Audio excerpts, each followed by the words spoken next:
តីតប្រធានាធិបតីអ៊ុយរូកាយក្រៅបំផុតលើលោកទទួលមរណភាពក្នុងវ័យ89ឆ្នាំ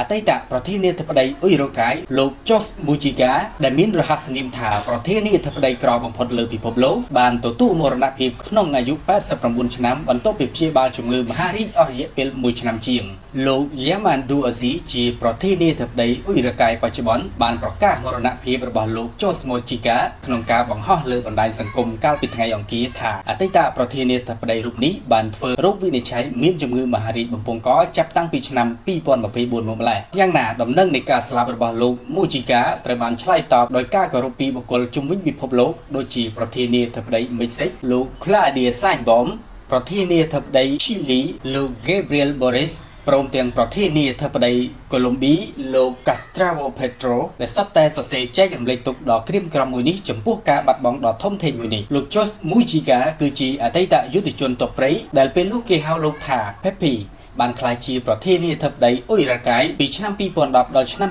2015លោកត្រូវបានគេដាក់រហស្សនាមថាប្រធានាធិបតីក្រីក្របំផុតរបស់ពិភពលោកដោយសារតែលោកចំណាយប្រាក់ភាគច្រើនលើការងារសប្បុរសធម៌ហើយរស់នៅយ៉ាងសាមញ្ញក្នុងផ្ទះបាក់បែកមួយកន្លែងជាមួយភរិយាថ្មីត្បិតតែការជប់ឆ្នោតខ្លាចជាប្រធានាធិបតីក្តីប៉ុន្តែលោក Mujica បានគេចចេញពីលំនៅឋានប្រធានាធិបតីហើយរស់នៅក្នុងកសិដ្ឋានផ្កានៅជីក្រុងនៃរដ្ឋធានី Montevideo ជារឿយៗគាត់តែងតែបើកឡានចាស់ៗយីហោ Volkswagen Beetle ពណ៌ខៀវរាល់ពេលធ្វើដំណើររបៀបរស់នៅសមរម្យរបស់គាត់នេះហើយបាននាំឲ្យមនុស្សជាច្រើនដាក់ឈ្មោះលោកថាជាប្រធានាធិបតីក្រីក្របំផុតរបស់ពិភពលោកបានក្លាយជានិមិត្តសញ្ញាមួយសម្រាប់អ្នកដឹកនាំនយោបាយចំនួនមួយដែលជួយដឹកនាំប្រទេសចេញពីរបបផ្ដាច់ការយោធាក្នុងអំឡុងពាក្យកណ្ដាលចុងក្រោយនៃសតវត្សទី20ដោយ Petro ដែរលោកក៏ជាអតីតយុទ្ធជនឧទាមដែរក្នុងនាមជាយុវជនក្នុងសតវត្សឆ្នាំ1960គាត់បានដឹកនាំក្រុមយុទ្ធជនប្រដាប់អាវុធដែលជាផ្នែកមួយនៃចលនា Tupamaros ឆ្វេងនិយម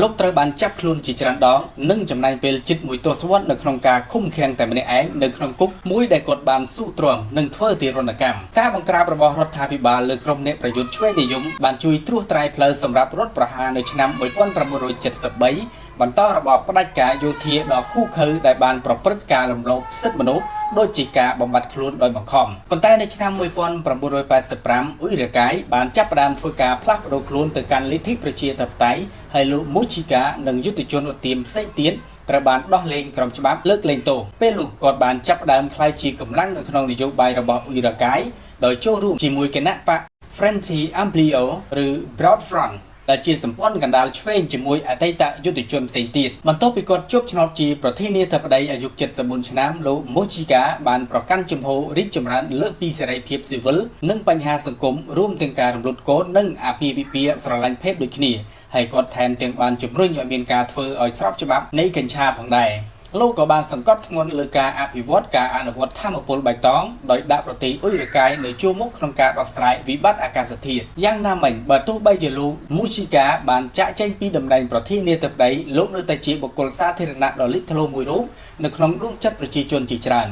កន្លងមកលោកបានចូលរួមនៅក្នុងពិធីសម្ពោធមេដឹកនាំនយោបាយនៅទូទាំងអាមេរិកឡាទីននិងផ្ដល់ការគាំទ្រដល់បេក្ខជននៅអ៊ុយរូកាយក្នុងចំណោមពួកគេគឺលោក Ozzy ដែលត្រូវបានបោះឆ្នោតជ្រើសរើសកាលពីឆ្នាំ2024